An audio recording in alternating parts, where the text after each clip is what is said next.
يوسف لأبيه يا أبت إني رأيت 11 كوكبا والشمس والقمر رأيتهم لي ساجدين۔ قابل صد احترام محترم مکرم بزرگوں، لائق صد عزت و اکرام نوجوان بھائیوں، سچی بات یہ ہے نہ میں عوامی خطیب، نہ اردو زبان میں کوئی بہت زیادہ گفتگو کرنے کا سلیقہ، اور پھر اوپر سے مسجد اور مرکز وہ ہے کہ جہاں ایسی شخصیت آپ کی تربیت کرتی رہی کہ سچی بات ہے کہ جن کے جوتے اٹھاتے ہوئے میں نے اپنے اساتذہ کرام کو دیکھا ہے۔ میں نے اپنے استاد محترم حضرت حافظ شریف حافظہ اللہ تعالی کو دیکھا ہے کہ وہ حضرت حافظ عبدالسلام بھٹوی رحمہ اللہ تعالی کے جوتے اٹھایا کرتے تھے۔ ایک اتنی بڑی شخصیت، ان کی مسند، یقین جانیے کہ اس مسجد میں داخل ہو کر یہ احساس ہوا کہ کس طرح نیک لوگ دنیا سے چلے جاتے ہیں لیکن اپنے پیچھے اپنے اثرات ضرور چھوڑ کے جاتے ہیں۔ اس موسم کے اندر مسجد میں یہ جمع غفیر، یہ اللہ تعالیٰ کی توفیق کے بعد حضرت حافظ عبدالسلام بھٹوی رحمہ اللہ تعالی ان کی مخلصانہ کوششوں اور تربیت کا اثر ہے کہ اللہ کے فضل سے اس موسم میں مسجد کے اندر آپ احباب کو اللہ تعالیٰ نے آنے کی توفیق عطا فرمائی ہے۔ اللہ تعالیٰ سے دعا ہے کہ اللہ تعالیٰ حضرت حافظ صاحب کی قبر کو منور فرمائے، اور انہوں نے جو آپ لوگوں کی تربیت میں جو کاوشیں کی ہیں اللہ تعالیٰ ان کو قبول کرتے ہوئے آپ احباب کی جو نیکیاں ہیں انہیں ان کے لیے صدقہ جاریہ بنائے۔ آج کا موضوع آپ نے سنا ہے، خوابوں کی تعبیروں کے حوالے سے، خوابوں کی اقسام کے حوالے سے۔ ٹائم جیسا کہ بتایا گیا کہ سونے کا ٹائم ہے، ویسے خواب بھی انسان کو نیند ہی میں آتے ہیں۔ ہو سکتا ہے کہ یہاں کسی کو مسجد میں ہی نیند آئے اور اسے کوئی خواب آئے اور وہ بعد میں تعبیر پوچھے، یہ بھی ممکن۔ بہرکیف موضوع اہمیت کا حامل ہے، کیونکہ خوابوں کے حوالے سے بڑی افراط و تفریط پائی جاتی ہے۔ ایک گروہ تو وہ ہے جو یہ کہتا ہے کہ خواب کی حقیقت ہی کوئی نہیں، جب بھی کوئی خواب آئے آپ پوچھیں تو ان کا جواب یہ ہوتا ہے کہ آپ نے رات کو کھانا زیادہ کھا لیا تھا، بد ہضمی تھی، یہ آپ کا خیال ہے۔ وہ بالکل ہی خوابوں کو اگنور کر دیتے ہیں، اس کی حقیقت کو بالکل ہی فراموش کر دیتے ہیں یا اس کی اہمیت کو کم کر دیتے ہیں، جبکہ اس کے برعکس کچھ وہ لوگ ہیں جنہوں نے اپنی پوری دنیا ہی خوابوں کے اوپر استوار کر رکھی ہے۔ ہم تو نیند کے خوابوں کی بات کرتے ہیں، بہت سے لوگوں نے جاگتی آنکھوں سے خوابوں کی باتوں پر اپنے دین کو، اپنے اعمال کو کھڑا کر لیا ہے۔ ایک طرف خوابوں کا بالکل اہمیت کو کم کرنے والے، اور دوسری طرف خوابوں کے اوپر اپنی ساری زندگی، سارے معمولات اور سارے اعمال کو استوار کرنے والے ہیں۔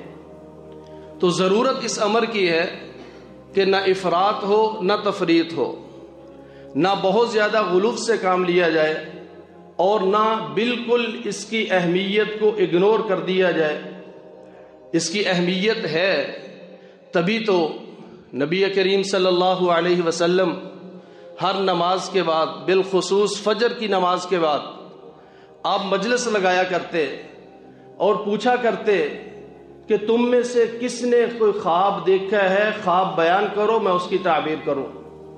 اگر اس کی اہمیت نہیں تھی تو نبی کریم صلی اللہ علیہ وسلم اپنی پاکیزہ محفل میں بیٹھ کر لوگوں سے خواب پوچھ کر اس کی تعبیر کیوں کیا کرتے؟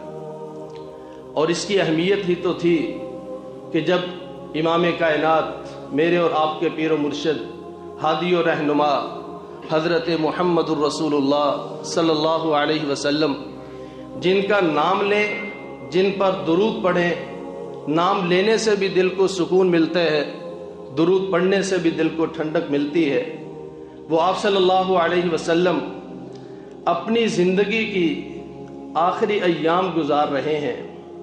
اور آپ صلی اللہ علیہ وسلم کی کیفیت یہ ہے بیماری کی وجہ سے کہ آپ اپنے حجرہ مبارک میں بیٹھ کر ابو بکر صدیق رضی اللہ تعالی عنہ کو حکم دیتے ہیں کہ ابو بکر لوگوں کو نماز پڑھاؤ۔ جب نماز شروع ہو جاتی ہے آپ صلی اللہ علیہ وسلم ایسے پردہ درمیان میں حائل ہے، کشف الستارہ، آپ صلی اللہ علیہ وسلم اس پردے کو ہٹاتے ہیں اور اپنی آنکھیں ان صحابہ پہ ڈالتے ہیں جو صحابہ ابو بکر کی امامت میں نماز پڑھ رہے ہیں۔ اور صحابہ بیان کرتے ہیں کہ اس کیفیت میں آپ صلی اللہ علیہ وسلم کے رخ زیبا پر جو مسکراہٹ اور جو خوشی کے آثار نمودار ہوئے کہ آپ کا چہرہ مبارک تو پہلے ہی خوبصورت تھا، لیکن جب اپنے صحابہ کو اپنے ابو بکر کی امامت میں نماز پڑھتے ہوئے دیکھا تو آپ کا چہرہ مبارک کھل اٹھا، آپ کے چہرہ مبارک پہ رونق آ گئی کہ میرے صحابہ ابو بکر کی امامت پہ متفق ہو چکے ہیں۔ اور انہی لمحات میں آپ صلی اللہ علیہ وسلم نے جب پردہ ہٹا کر اپنے صحابہ کو ابو بکر رضی اللہ تعالی عنہ کی امامت میں نماز پڑھتے ہوئے دیکھا، وہاں آپ صلی اللہ علیہ وسلم نے فرمایا اِنَّهُ لَمْ يَبْقَ مِنَ النُّبُوَّةِ إِلَّا الْمُبَشِّرَاتِ، فرمایا نبوت کا سلسلہ ختم ہوا چاہتا ہے، لیکن اب نبوت میں سے اگر کوئی چیز باقی رہے گی وہ یہ اچھے خواب ہیں، مبشرات ہیں، خوشخبریاں ہیں جو اللہ تعالی اہل ایمان کو خواب کے ذریعے سے دے۔ اگر اس بات کی اہمیت نہیں تھی تو آپ صلی اللہ علیہ وسلم ان ایام میں کہ جب اللہ تعالیٰ سے اللہم بالرفیق الاعلی، رفیق اعلیٰ سے ملاقات کے ایام ہیں، ان ایام میں بھی آپ صلی اللہ علیہ وسلم کیا فرما رہے ہیں کہ نبوت کا سلسلہ ختم ہوا چاہتا ہے، لیکن اب نبوت میں سے اگر کوئی چیز اہل ایمان اور اہل اسلام کے لیے باقی رہے گی وہ کیا ہے؟ خواب، مبشرات، خوشخبریاں۔ لیکن کن کے لیے؟ جو اہل ایمان ہوں گے اللہ تعالیٰ ان کو خواب کے ذریعے سے خوشخبریاں دے گا۔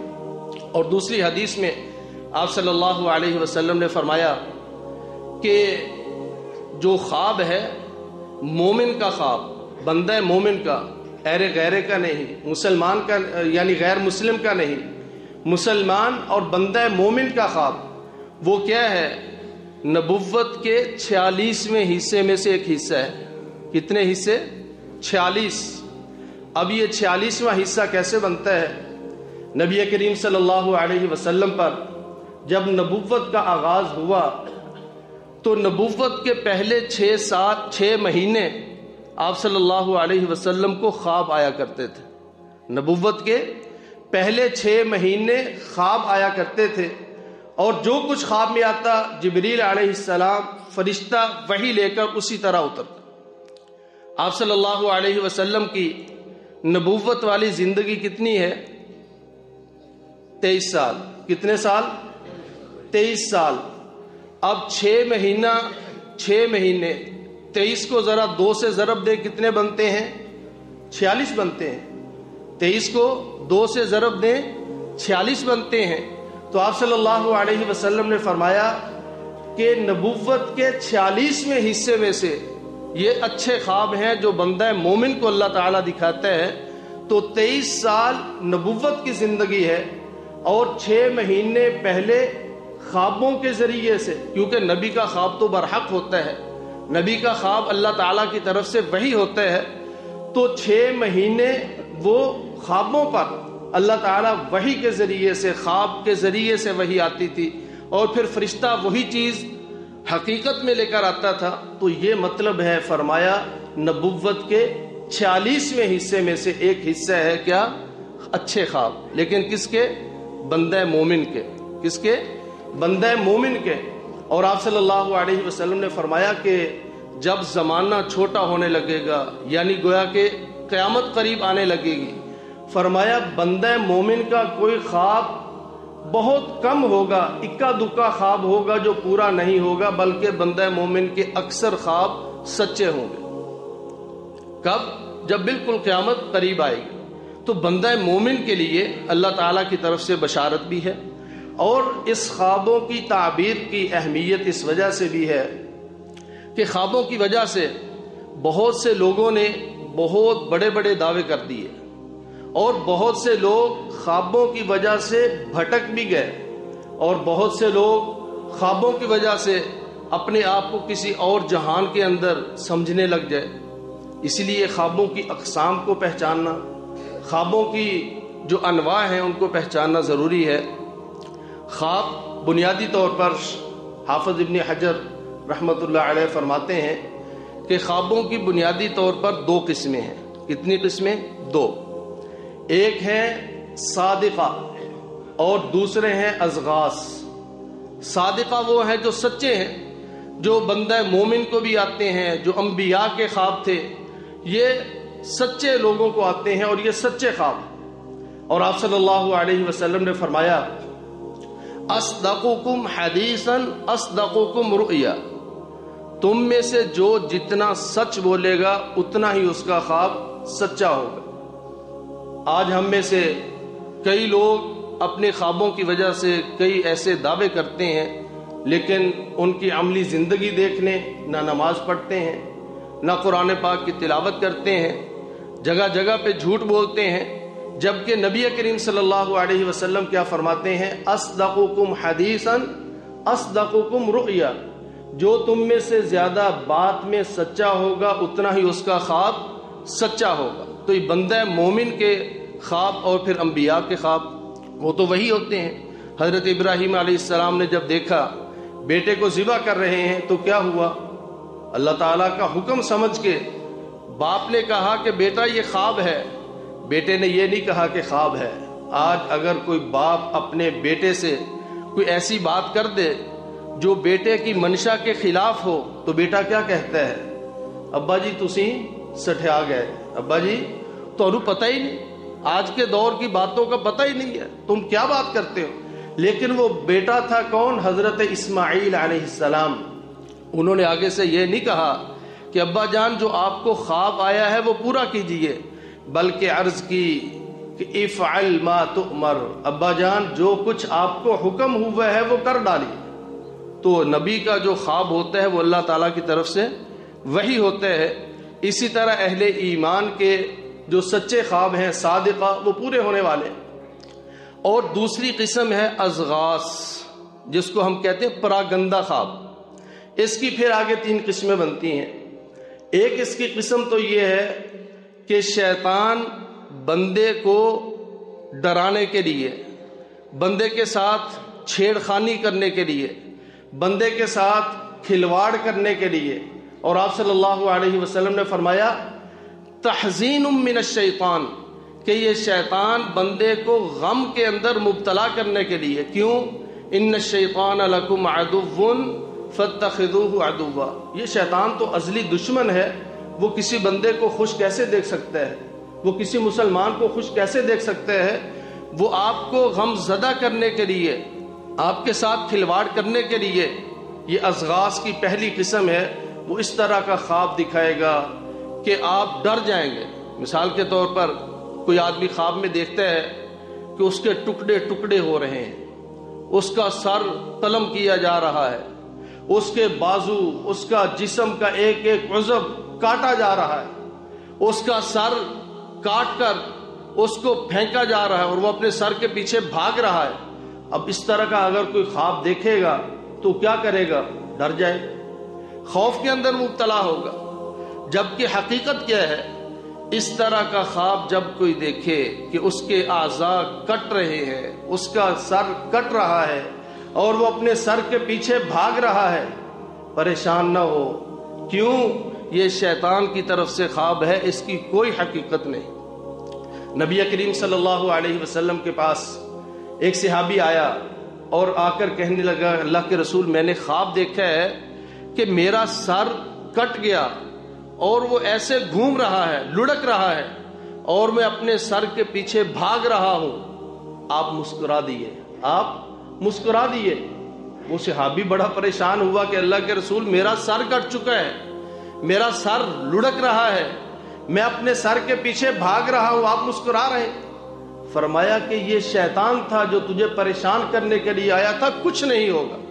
تو کچھ خواب ایسے ہیں جو شیطان انسان کو پریشان کرنے کے لیے، اور پھر کچھ خواب ایسے ہیں ازغاث کی قسم کہ انسان کو خواب کے اندر کچھ ایسی باتیں کہی جاتی ہیں جو کہ خلاف شریعت ہوتی ہیں، خلاف شریعت ہوتی ہیں.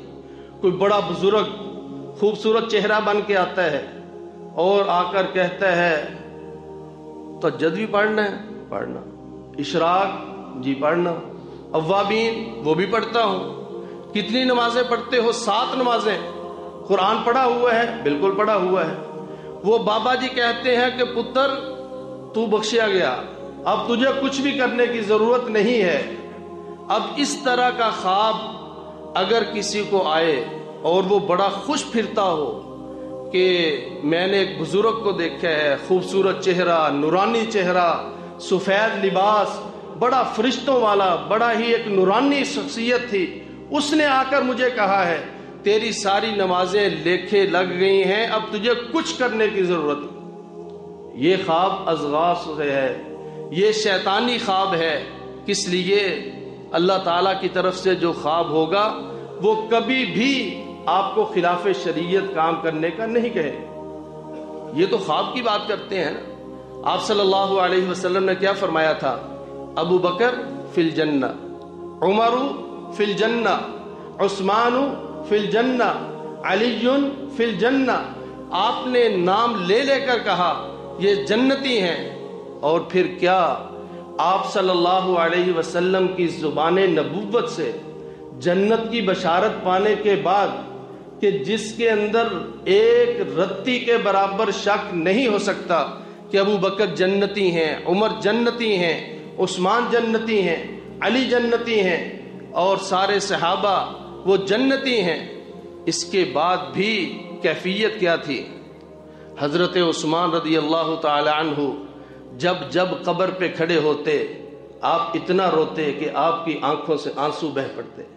اور صرف آنسو نہیں، وہ آنسو داڑھی مبارک کو تر کرتے ہوئے نیچے پڑی ہوئی مٹی کو گیلا کرتے. پوچھنے والے پوچھتے عثمان جنت کی بات ہوتی ہے، جہنم کی بات ہوتی ہے، جہنم کے عذاب کی بات ہوتی ہے، عثمان تب تو اتنا نہیں روتے، قبر کے تذکرے پہ اتنا کاہے کو روتے ہو؟ کہا کہ قبر یہ آخرت کی منزلوں میں سے پہلی منزل ہے، یہ آخرت تک پہنچانے کا پہلا مرحلہ ہے. اگر یہیں کوئی پھنس گیا تو کیا بنے گا؟ اگر یہاں کامیابی مل گئی تو آگے کامیابی ہے، یہاں پھنس گیا تو آگے. تو یہ سارا منظر کس کا ہے؟ سیدنا عثمان ذی النورین رضی اللہ تعالی عنہ. کس کا؟ کہ جس کو اپنی زبان مبارک سے حضرت محمد الرسول اللہ صلی اللہ علیہ وسلم فرما رہے ہیں عثمان تو جنتی ہے. اور عثمان جب غزوہ تبوک کے موقع پر اشرفیاں جھولی میں ڈالتے ہیں، آپ صلی اللہ علیہ وسلم اشرفیوں کو اچھال رہے ہیں اور فرماتے ہیں ما ضر عثمان ما عمل بعد اليوم، عثمان تو آج کے بعد کچھ بھی نہ کرے، تجھے کوئی نقصان نہیں ہوگا، جنت تیری پکی. یہ کون کہتا ہے؟ میرے اور آپ کے ہادی و رہنما، یہ ہے امام اعظم، یہ ہے مرشد اعظم، وہ فرماتے ہیں. لیکن اس کے باوجود کسی صحابی نے دھوکہ نہیں کھایا، خلفائے اربعہ نے دھوکہ نہیں کھایا. تو آج ہم کسی خواب کی بنیاد پر یہ کہیں، مجھے کسی بزرگ نے آ کر کہا ہے کہ اب تجھے کچھ کرنے کی ضرورت نہیں، ایسا خواب کتنا ہی نورانی چہرے والا کیوں نہ ہو، کتنے ہی نورانی شخصیت کیوں نہ ہو، وہ آپ کو کہے تو یہ ازغاث ہے، یہ شیطان کی طرف سے خواب ہے، اس کی کوئی حقیقت نہیں، اس وجہ سے اپنے آپ کو دھوکے میں مت ڈالیں۔ اور تیسری قسم ازغاث کی یہ ہے کہ انسان جو کچھ سوچتا ہے، اور جو وہ کاروبار کرتا ہے، جو اس کا پیشہ ہے، جو پورا دن کرتا رہتا ہے، وہی خواب میں آ جاتا ہے۔ اس کے ذہن پہ کوئی چیز سوار ہے، نوجوان ہیں یا کئی اس طرح کے لوگ آتے ہیں کہ جی میں فلاں سے محبت کرتا ہوں، فلاں جگہ پہ شادی کرنا چاہتا ہوں، ایک چیز ذہن پہ سوار کر لی ہے، پھر خواب کے اندر وہی چیز آتی ہے۔ تو آپ صلی اللہ علیہ وسلم نے فرمایا تیسری قسم وہ ہے جو کہ تیرے نفس کے اندر، تیرے دل کے اندر رچی بسی ہے، سارا دن تو اسی کے بارے میں متفکر رہتا ہے، سارا دن اسی کے بارے میں سوچتا ہے، تو وہ خواب کے اندر آ جاتی ہے۔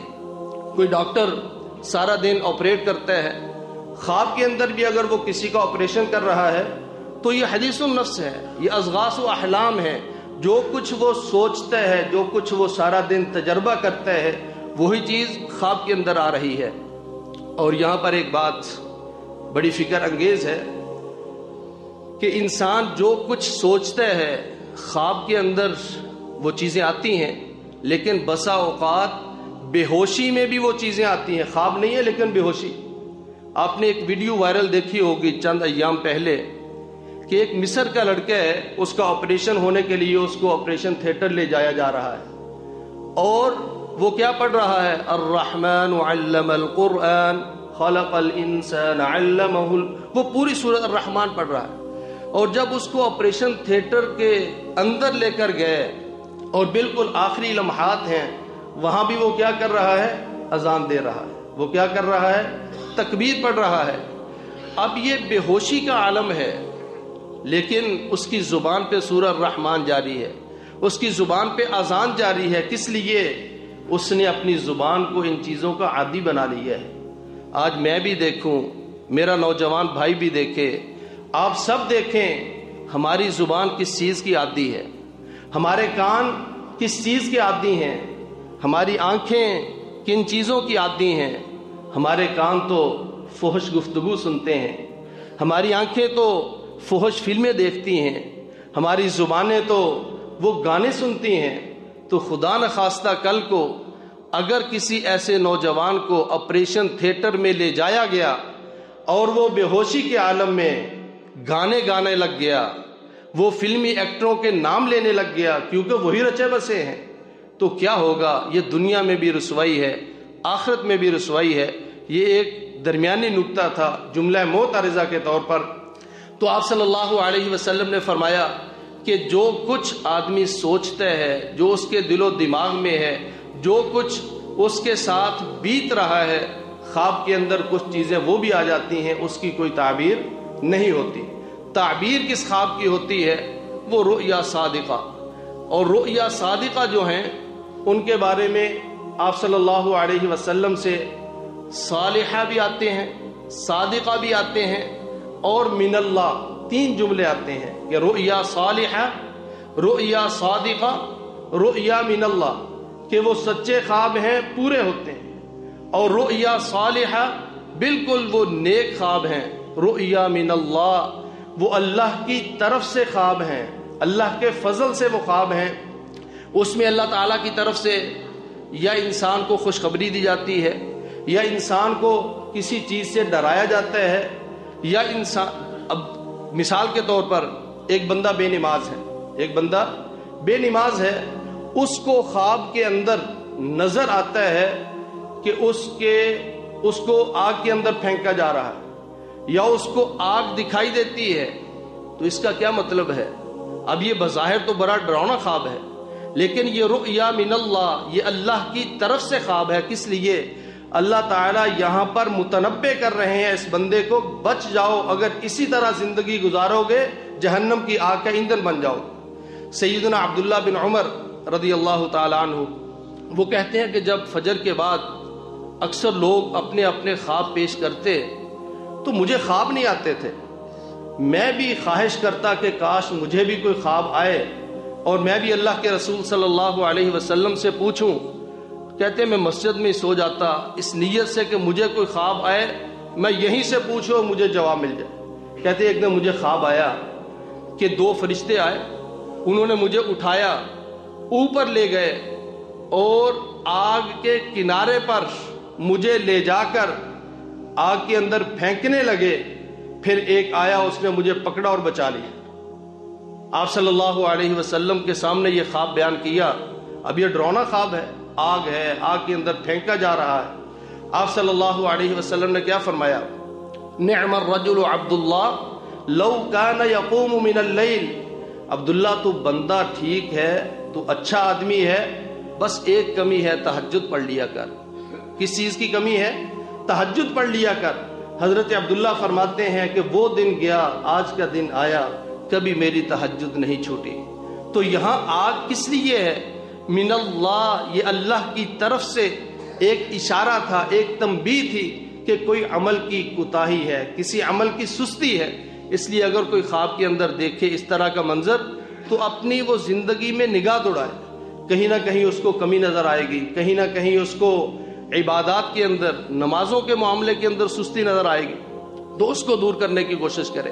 اسی طرح بعض دفعہ کوئی آدمی خواب کے اندر دیکھتا ہے کہ وہ کسی کو قتل کر رہا ہے، وہ کسی کو قتل کر رہا ہے، اور وہ کسی کم علم کے ہاتھ چڑھ گیا تو پھر وہ کہے گا کہ یہ تیرے اوپر تو بڑی آفت آنے والی ہے، تو کسی بڑی مصیبت میں پھنسنے والا ہے، جبکہ یہ خواب بہت اچھا ہے، یہ خواب بہت اچھا ہے۔ آپ کہیں گے کیسے؟ اگر آپ خواب میں کسی کو دیکھتے ہیں قتل کر رہے ہیں، یا آپ اپنے آپ کو قتل کر رہے ہیں، یہ خواب پریشانی والا نہیں، یہ خواب اچھا ہے، یہ اللہ تعالیٰ کی طرف سے۔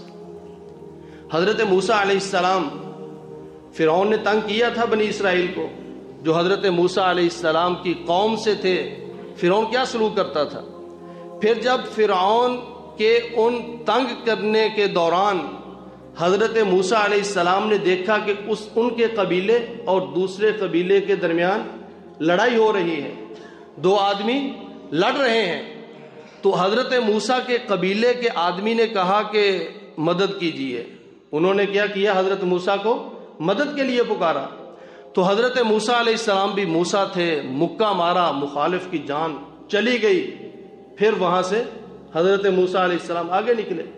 اس چیز کا تذکرہ کرتے ہوئے اللہ تعالیٰ فرماتے ہیں وَقَتَلْتَ نَفْسًا، اے موسیٰ اس وقت کو یاد کرو جب تم نے ایک نفس کو قتل کیا تھا، کیا ہوا تھا؟ اس قتل کے بعد تم پھنس گئے؟ نہیں، قتل سے پہلے پھنسے ہوئے تھے، قتل سے پہلے تمہیں راہ سجائی نہیں دے رہی تھی، قتل سے پہلے تمہیں کوئی مستقبل کی راہ نہیں نظر آ رہی تھی۔ وَقَتَلْتَ نَفْسًا، تم نے ایک نفس کو قتل کیا، فَنَجَّيْنَاكَ مِنَ الْغَمِّ، اس کے بعد ہم نے تیرے سارے غم مٹا دیے، اس کے بعد ہم نے تیرے رستے کھول دیے۔ اگر وہ قتل نہ ہوتا تو شاید موسیٰ علیہ السلام وہیں رہتے۔ وہ قتل ہوا، وہاں سے بچا کر حضرت موسیٰ بھاگے، پھر آگے جا کر حضرت شعیب علیہ السلام کی وہ بیٹیوں کا معاملہ، وہ پانی پلانے کا معاملہ، وہ آگے اجرت ملنے کا معاملہ، پھر وہ آگے شادی کا معاملہ، وہاں سے واپسی پہ نبوت ملنے کا معاملہ، یہ سارے معاملات کب ہوئے؟ فَقَتَلْتَ نَفْسًا، جب تم نے ایک کو قتل کیا، فَنَجَّيْنَاكَ مِنَ الْغَمِّ، ہم نے تیرے سارے غم مٹا دیے۔ تو خواب کے اندر اگر کوئی دیکھے کسی کو قتل کر رہا ہے، یہ پریشانی والا خواب نہیں ہے، بلکہ یہ خواب انشاءاللہ اچھا ہے، اور یہ اس کی کوئی پریشانی اور کوئی غم دور ہونے والا ہے۔ اسی طرح خواب کے اندر اگر کوئی دیکھتا ہے کہ وہ دودھ پی رہا ہے، وہ کیا پی رہا ہے؟ دودھ۔ اب دودھ، نبی کریم صلی اللہ علیہ وسلم نے فرمایا مجھے دودھ دیا گیا، میں نے دودھ پیا، اتنا پیا کہ میرے ناخنوں سے بھی نکلنے لگا، پھر میں نے وہ دودھ عمر فاروق رضی اللہ تعالیٰ عنہ کو دے دی۔ صحابہ کرام نے پوچھا بِمَاذَا أَوَّلْتَهُ یا رسول اللہ کے رسول آپ نے اس کی تعبیر کیا کی ہے؟ آپ صلی اللہ علیہ وسلم نے فرمایا العلم، اس کا مطلب ہے علم۔ اب دودھ اور علم کے اندر کیا مطابقت ہے؟ دودھ اگر آپ خواب میں دیکھیں تو اس سے مراد فطرت ہے، اس سے مراد سنت کی محبت ہے، اس سے مراد علم کی محبت ہے۔ سب سے پہلے جب بچہ دنیا میں آتا ہے اس کے پیٹ میں کیا چیز آتی ہے؟ دودھ ہی پیتا ہے نا، اور اس کی یعنی گڑتی کے بعد جو سب سے زیادہ 2 سال تک اس کی زندگی کا جو دار و مدار ہے وہ کس پہ ہوتا ہے؟ دودھ پہ ہوتا ہے. اگر دودھ بچے کو نہ ملے تو اس کی زندگی مشکل ہو جاتی ہے. تو اس کی زندگی کا انحصار کس پہ ہوتا ہے؟ دودھ پہ. اور دلوں کی زندگی کا انحصار کس پہ ہے؟ علم پہ. اگر آپ کو علم ہے تو آپ کا دل زندہ ہے. اگر آپ کے پاس علم اور عمل دونوں ہیں، آپ کا ضمیر بیدار ہے.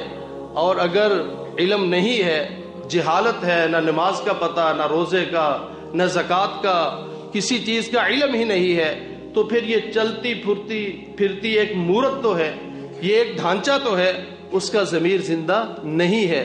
تو جس طرح دودھ انسان کے دنیا میں آتے ہی اس کی زندگی کا انحصار اس پہ ہے، اسی طرح جب بڑا ہوگا اس کے دل کی زندگی کا انحصار کس پہ ہے؟ علم پہ ہے. اس لیے اگر کوئی خواب کے اندر دودھ دیکھے تو یہ علم ہے، یہ فطرت ہے، یہ سنت سے محبت ہے. اور یہی چیز حضرت عمر فاروق رضی اللہ تعالیٰ عنہ کو ملی. تو آپ صلی اللہ علیہ وسلم نے فرمایا کہ عمر کی زبان پہ حق بولتا ہے، عمر کی زبان حق بولتی ہے. عمر جہاں سے گزرتا ہے وہاں سے شیطان اپنا رستہ چھوڑ جاتا ہے. اسی طرح خواب کے اندر، اب رمضان کا مہینہ ہے، اگر خواب کے اندر کوئی آدمی آپ کو آ کر کہے کہ کوئی فوت شدہ آدمی، زندہ نہیں، کوئی فوت شدہ آدمی آپ کو آ کر کہے کہ یہ روزہ تو نے میرے ساتھ چھوڑنا ہے، یہ روزہ تو نے میرے ساتھ افطار کرنا ہے.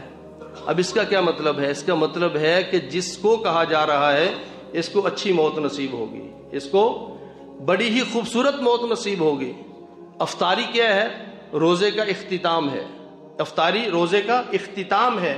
اور افطاری ہی کے متعلق رسول اکرم صلی اللہ علیہ وسلم نے فرمایا کہ افطاری کے وقت بندہ مومن کو وہ خوشی نصیب ہوتی ہے جو پہلے نہیں ہوتی.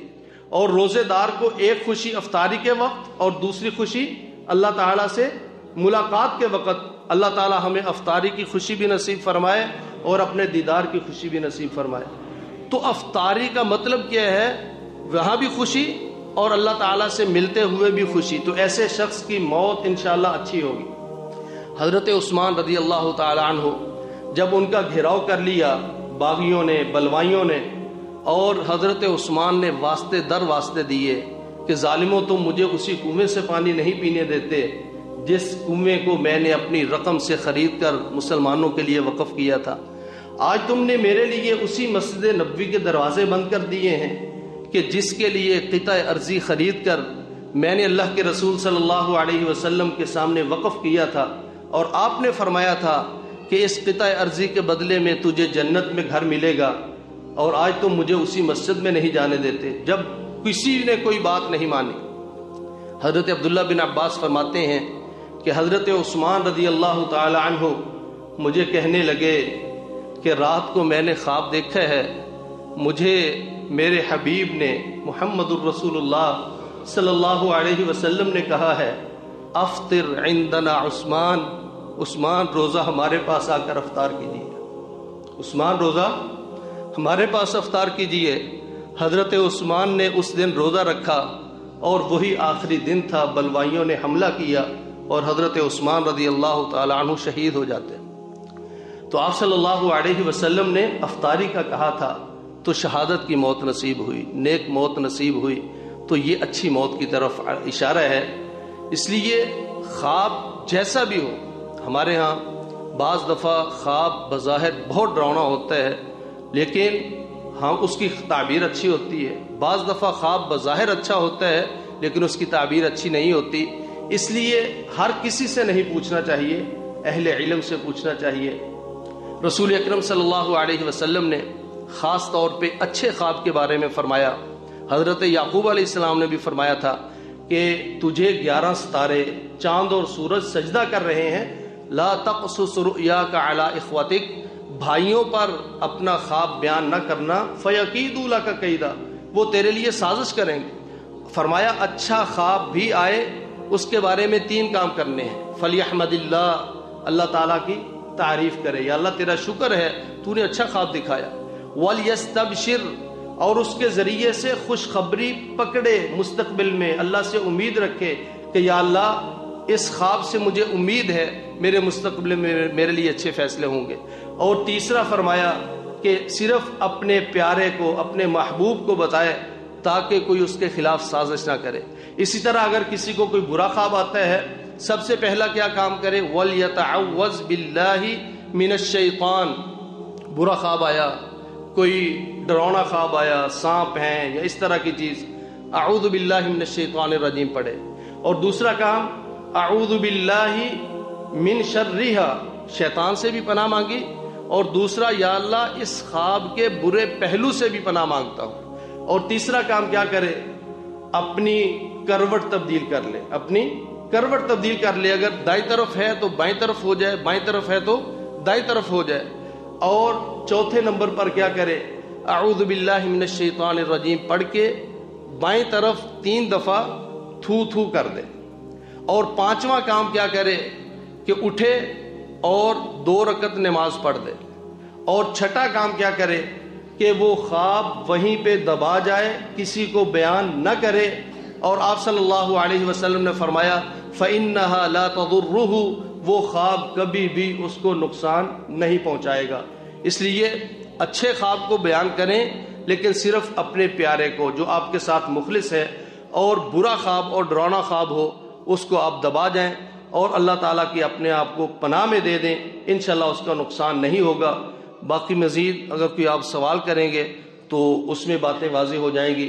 اللہ رب العزت خوابوں کے حوالے سے جو ہمارے ہاں پھیلی ہوئی توہم پرستیاں ہیں، جو پھیلے ہوئے عجیب و غریب خیالات ہیں، اللہ تعالیٰ ان سے ہمیں بچنے کی توفیق عطا فرمائے۔